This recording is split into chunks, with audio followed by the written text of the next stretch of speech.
भाई थामा को देखकर तो मैं बिल्कुल शॉक हूँ। और भाई मैं शॉक क्यों हूँ इसको आगे डिस्कस करते हैं, लेकिन फिलहाल हम ये समझने की कोशिश करते हैं कि थामा की एंडिंग क्या थी, बेताल क्या थे और आखिरकार भाई ये भेड़िया वर्सेस थामा क्या था और आखिर में इस पोस्ट क्रेडिट सीन का क्या मतलब था जो कि सीधा स्त्री 3 और भेड़िया 2 को जन्म देगा। बहुत सारे सवाल है, उन सारे सवालों को जवाब देने वाला है कौन? मैं आलोक गोयल, जो कि एक जर्नलिस्ट है और खुद को बहुत ज्यादा ब्रेव बताता है, लेकिन एक्चुअल में इस बंदे को अगर इसकी बाथरूम में छिपकली भी दिख जाए तो भी ये डर जाएगा। एक दिन वो जंगल में फंस जाता है और उसकी जान बचाती है ताड़का नाम की एक लड़की। धीरे धीरे पर्दाफाश होता है और आलोक को ये पता चलता है कि ताड़का एक नॉर्मल लड़की नहीं है बल्कि एक बेताल है, मतलब एक फॉरक्लोर वैम्पायर जिनका कम्युनिटी सेंचुरी से इंडिया में छुपा रह गया। मूवी का मेन विलन है यक्षासन, नवाजुद्दीन सिद्दीकी का कैरेक्टर, जो कि 1000 साल से ज्यादा पुराना और सबसे ज्यादा ताकतवर वैम्पायर है। उसकी पावर इतनी भी ज्यादा है कि उसने अलेक्जेंडर द ग्रेट की आर्मी को भी रोक दिया था 323 BC में। यक्षासन को सेंचुरीज पहले ही जेल में डाल दिया गया था क्योंकि उसने अपनी ही कम्युनिटी का रूल तोड़ा था। दरअसल इनकी कम्युनिटी ने ये बहुत पहले ही डिसाइड किया था कि अब वो इंसानों का खून नहीं पिएंगे, क्योंकि उनका ये मानना था कि इंसानों का खून गंदा होता है। लेकिन यक्षासन ने इनकी बात कभी नहीं मानी और आसपास के जितने भी जीवित इंसान थे उन सब का खून पीना चालू कर दिया। कम्युनिटी का रूल तोड़ा गया और यक्षासन को जेल हो जाती है पूरे 100 साल की। क्लाइमेक्स में आलोक और ताड़का यक्षासन से लड़ते हैं,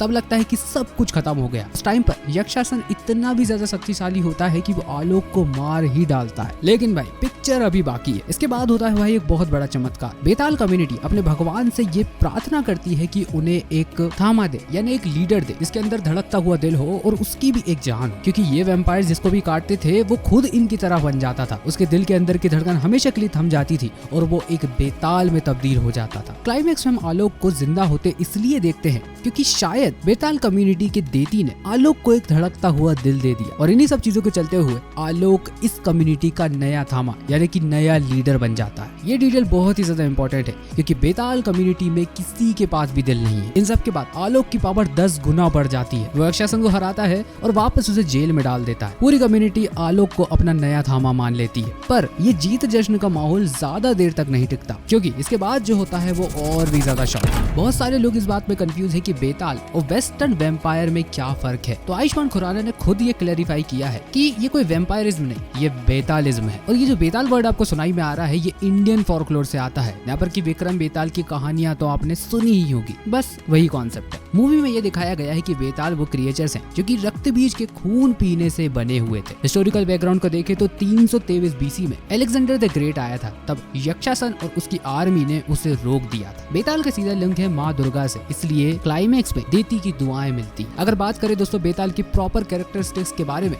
तो सबसे पहली बात कि नॉर्मल बेताल के पास दिल नहीं होता और ये अकेली चीज उन्हें ह्यूमन से अलग बनाती है। यहाँ तक कि ब्लड कंजप्शन के बारे में उनके पास एक बहुत ही इंटरेस्टिंग ट्विस्ट है। पहले तो ये लोग ह्यूमन ब्लड पीते थे, लेकिन पार्टीशन के बाद इन लोगों ने इतना ज्यादा खून खराबा देखा कि इन्होंने इसके बाद ये डिसाइड किया कि अब वो इंसानों का खून नहीं पिएंगे बल्कि जानवरों का पिएंगे या फिर डिसीज्ड ह्यूमन का प्रिजर्व ब्लड पिएंगे, क्योंकि फाइन विस्की की तरह एज्ड होता है और डेलिकेसी माना जाता है। बेताल सेंचुरीज तक जीते हैं, उनमें इमोर्टिलिटी होती है और साथ ही में एनहेंस पावर होती है जैसे कि स्ट्रेंथ, स्पीड, एजिबिलिटी और सब कुछ। पर उनकी एक बहुत बड़ी वीकनेस होती है, भेड़िए का खून उनके लिए एक तरह से क्रिप्टोनेट की तरह काम करता है, बट अगर उसी खून का कंट्रोल से यूज किया जाए तो उनकी पावर 10 गुना बढ़ जाती है। ये डिटेल याद रखना क्योंकि भाई ये आगे काम आने वाली है। थामा इस कम्युनिटी का लीडर होता है और सबसे ज्यादा पावरफुल। साथ ही में बेताल कम्युनिटी के रूल्स बहुत ही ज्यादा स्ट्रिक्ट होते हैं, जैसे कि इंसानों का खून नहीं पीना है, इंसानों से प्यार नहीं करना है। ये एक अंडरग्राउंड सोसाइटी में रहते हैं और अपनी रियल आइडेंटिटी हमेशा सबसे छुपा कर रखते हैं। उनकी खुद की जगह है और उनका खुद का एक मंदिर है जो कि उनके ही भगवान को समर्पित है। तो हाँ दोस्तों, वेस्टर्न वैम्पायर और इंडियन बेताल में काफी डिफरेंस है। वैम्पायर गॉथिक हॉरर से आते हैं, इवल स्पिरिट होते हैं, सनलाइट से मरते हैं,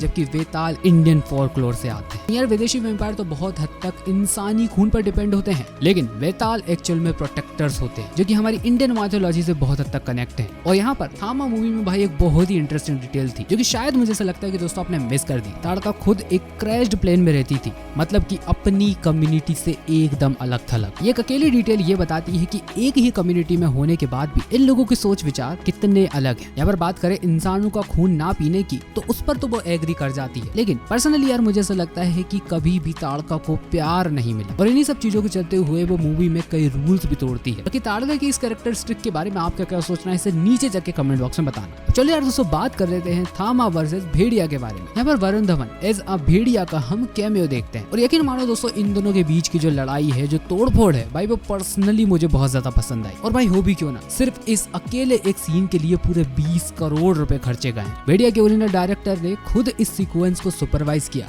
वरुण धवन ने 6 दिन तक लगातार शूट किया सिर्फ इस सीन के लिए। टॉप क्लास का VFX बनाया गया ताकि इस बैटल को यादगार बनाया जा सके। आलोक और भास्कर के बीच एक बहुत बड़ा युद्ध होता है। भास्कर को अपनी वेयरवुल्फ पावर वापस चाहिए जो कि सरकटेक अटैक के बाद वीक हो गई। ये सारे के सारे इवेंट्स 3-2 में हुए थे। भास्कर को पता चलता है कि बेताल का खून पीने के बाद उसकी पावर 10 गुना बढ़ जाएगी, यहाँ तक कि फाइट के बीच एक बूंद खून उसको कहीं ना कहीं से मिल जाता है। और इसके बाद भाई जो होता है वो सच में देखने लायक होता है। वो एक हाइपरचार्ज हाइब्रिड वेयरवुल्फ में तब्दील हो जाता है। देखा जाए तो भेड़िया और बेताल दोनों ही म्यूचुअल डिपेंडेंसी पर रहते हैं। भेड़िया को बेताल का खून चाहिए और ज्यादा पावरफुल होने के लिए, बेताल को भेड़िया का खून चाहिए बेताल जैसे बड़े दुश्मन से लड़ने के लिए। यहाँ तक कि यार हमको मूवी में ये भी बताया जाता है कि ये दोनों ही प्रजातियां एक दूसरे की दुश्मन काफी सालों से। अब इन सब में सबसे ज्यादा एक्साइटिंग बात यह है कि बेताल की टेरिटरी में ऑलरेडी भेड़िया घुस चुका है। पहाड़ी से जंप कर जस्ट बेताल की कम्युनिटी पर अटैक करने ही वाला है। उसका टारगेट है आलोक यानी कि थामा। यहाँ तक कि हम एंड में द हंट बिगिंस भी लिखा हुआ देखते हैं। यहाँ तक कि भेड़िया 2 का प्लॉट हमको यहाँ से पता चल जाता है। बॉलीवुड की पहली वेयरवुल्फ वर्सेस वैम्पायर मूवी होगी है। Ayushman Khurana who has a divine heart and originally he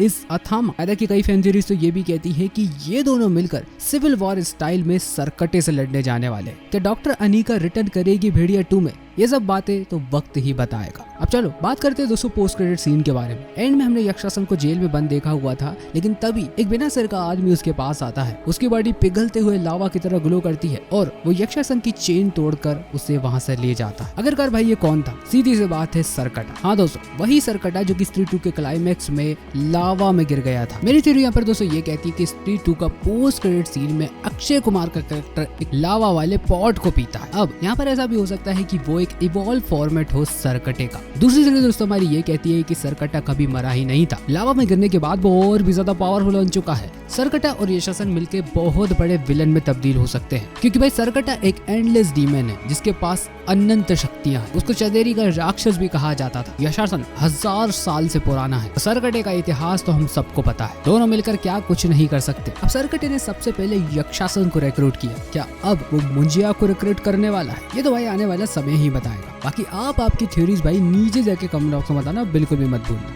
बाकी हाँ दोस्तों आज का वीडियो यहीं पर खत्म करते हैं, लेकिन अगर इसी तरीके की वीडियो में आप कहीं में इंटरेस्टेड हो तो प्लीज जाके नीचे कमेंट बॉक्स में बताना। हम MSU पर और भी बातें कर सकते हैं आपसे, बस आपका इंटरेस्ट होना चाहिए। बाकी हाँ दोस्तों डिस्टर्बिंग मूवीज की लिस्ट ऑलरेडी आउट हो चुकी है इस चैनल पर, उसे देखने के लिए यहाँ पर क्लिक करें। बाकी एलिस इन बॉर्डरलैंड की एंडिंग को मैंने इस वीडियो में एक्सप्लेन किया हुआ है, उसे देखने के लिए यहाँ पर क्लिक करें। बाकी ठीक है, मुलाकात होगी आपसे अगले ही एक ऐसे धांसू वीडियो में। तब तक के लिए बाय।